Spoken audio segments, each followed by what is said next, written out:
Rodossurye Pandarabacheya Surya Kandarabadayas. Você sabe o que é isso? E por que isso é importante para a sua vida? Então vem comigo para uma aula rápida, onde eu e você vamos mergulhar nesse tema estranho, fascinante e fundamental para uma vida espiritual abundante de verdade. Partiu?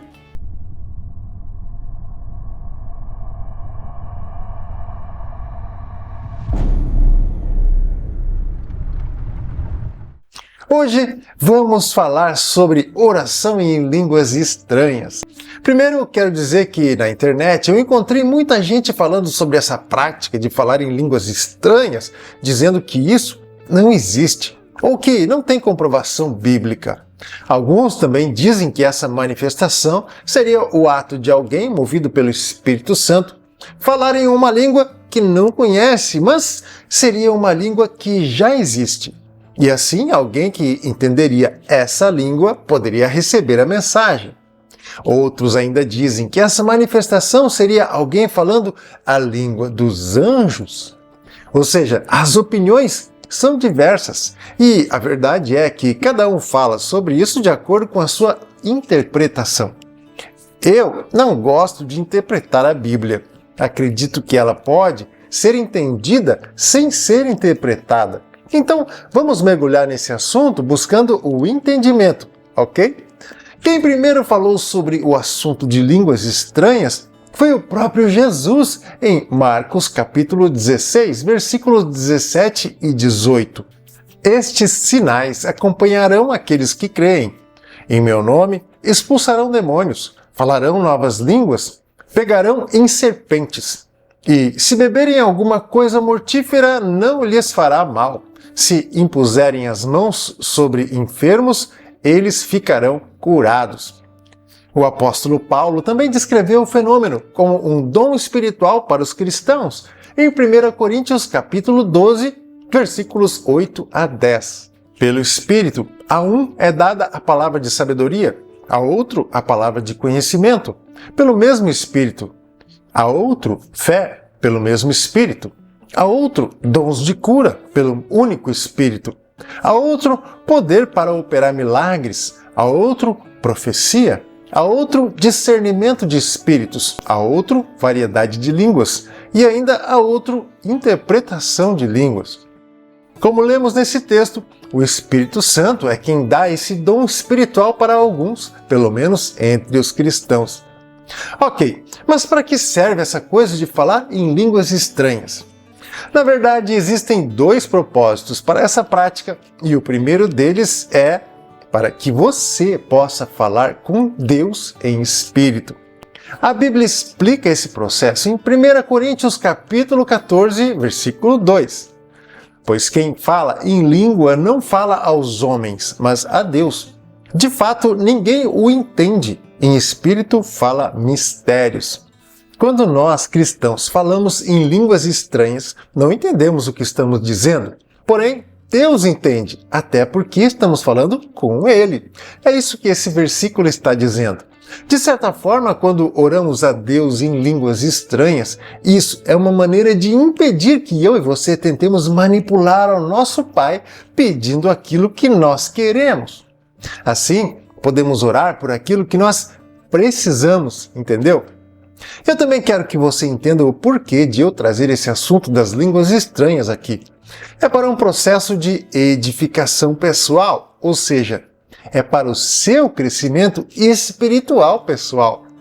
A explicação para isso está em 1 Coríntios capítulo 14, versículo 4. Quem fala em língua, a si mesmo se edifica, mas quem profetiza, edifica a igreja. Essa palavrinha edifica merece toda a nossa atenção aqui. No original grego, edificar é oikodomeo, que significa construir, no sentido de construir uma casa ou uma edificação, de forma figurada ou literal. Então, o que o versículo está dizendo é que falar em língua estranha é uma maneira de construir a si mesmo, de maneira figurada, é claro. Isso significa uma construção interior, e isso nos interessa muito.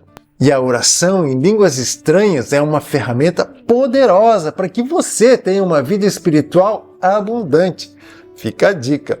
Falando em vida espiritual, existe a vida espiritual pessoal e a vida espiritual coletiva na igreja.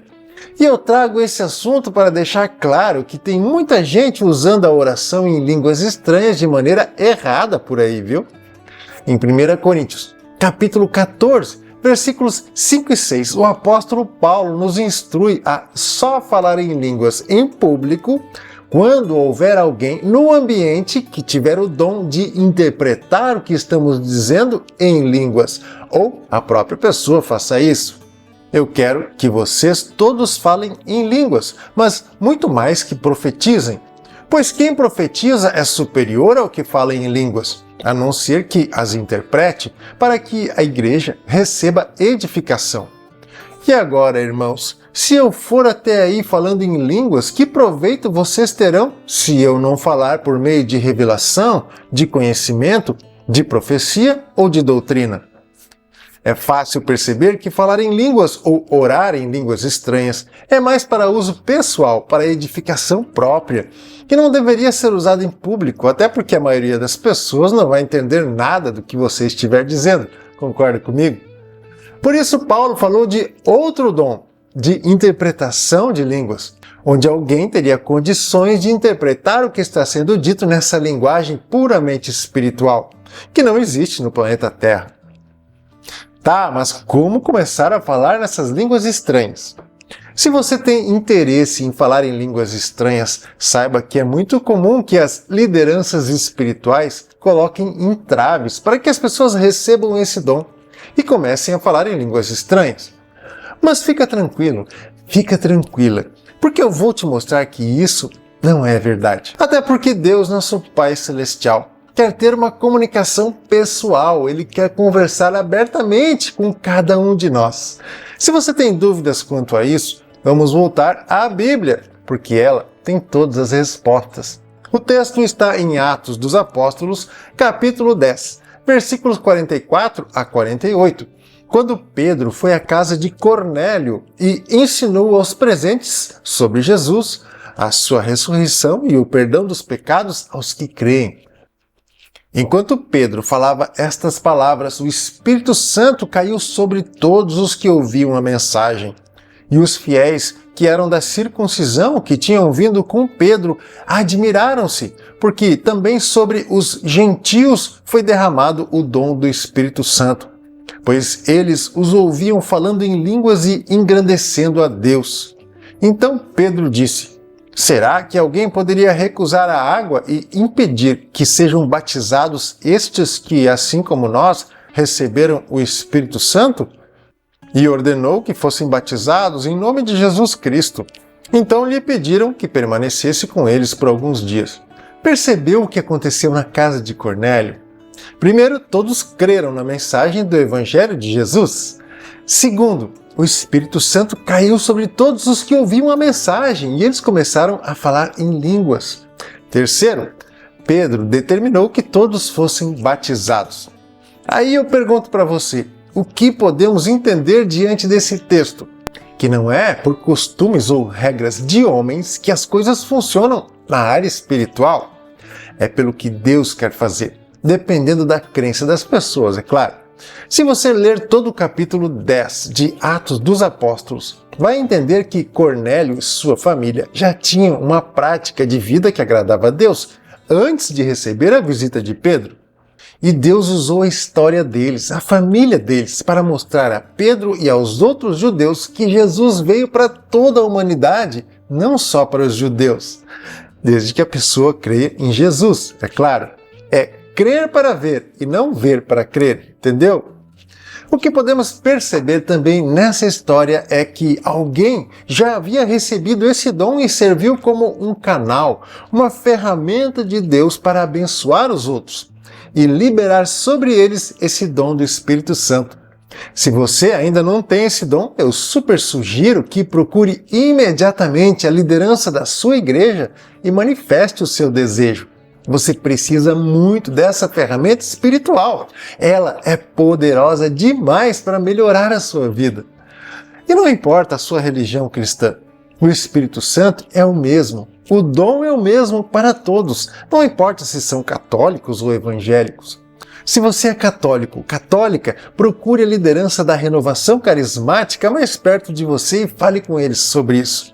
Tenho certeza de que você vai encontrar alguém que vai ajudar você a destravar esse dom do Espírito Santo na sua vida, para que você tenha uma vida espiritual abundante de verdade. Opa, essa foi uma aula rápida onde nós falamos sobre línguas estranhas. Então eu peço que você curta esse vídeo, que você deixe seu comentário e também que você compartilhe com aquela pessoa que você conhece que tem dúvidas sobre esse assunto, ou então que aprendeu errado sobre isso. Você se espantaria se você soubesse a quantidade de pessoas que agora mesmo estão aprendendo errado sobre oração em línguas estranhas? Pois é. Ei, olha só, se você não se inscreveu ainda, se inscreva aí no canal e também ative o sininho para receber as notificações dos próximos conteúdos que a gente for postar aqui, tudo bem? Que Deus te abençoe e abençoe também a sua família, em nome de Jesus. Um grande abraço e até o próximo vídeo!